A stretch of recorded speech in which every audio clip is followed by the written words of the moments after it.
Russian President Putin remarked on Tuesday that African nations will always remember the dark chapter of Western colonial oppression when European powers trafficked children from the continent, putting them on display in cages.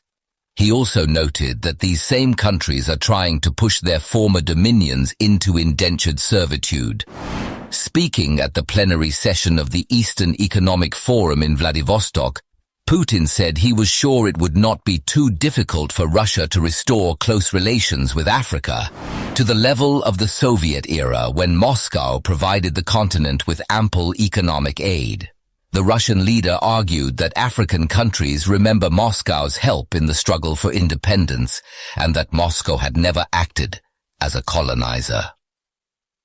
Our cooperation has always been based on either mutual grounds or the desire to help, he said. However, Putin noted that these countries remember not only Soviet aid, but also Western ruthlessness. As late as 1957, people from Africa were taken to Europe in cages. You can't watch that without tears. Children sitting in cages, displayed for everyone to see, Putin recalled. No one in Africa will ever forget it.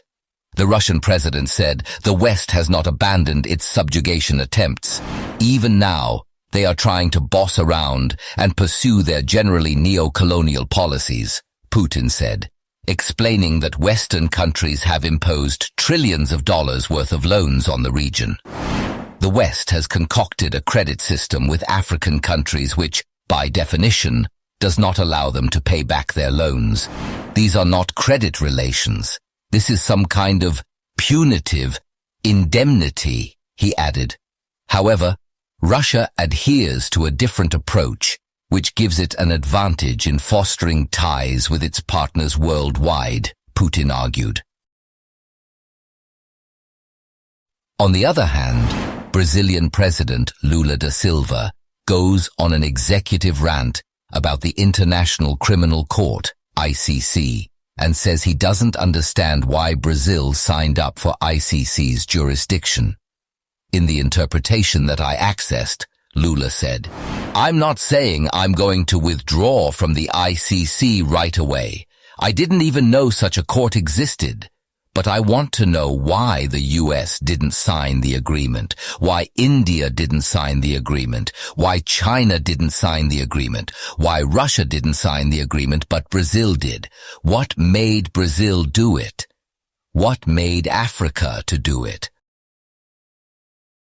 On my opinion, forward-thinking, forward-looking, free nations have no business with ICC. ICC was created for the slaves, the colonies of colonial Europe in Africa and elsewhere. It was never meant to indict anyone from anywhere else but those colonies. It was created as a scaremongering institution to scare African politicians who can challenge the pillaging of our Commonwealth by countries like France and their European friends. That's why they did what they did to Gbagbo of Ivory Coast, just so their French-baked Alassane Ouattara would be installed to protect and promote France's interests in Ivory Coast. ICC hasn't seen or heard of the evils of France and colonial Europe on the continent of Africa, I guess. ICC doesn't function when African puppets of colonial Europe kill, maim, steal, and loot the treasury dry on behalf of the colonials.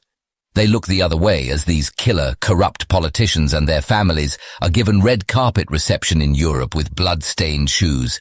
They only swing into action whenever the colonials tell them to. Whenever the interests of the colonial forces are threatened, that's ICC for you.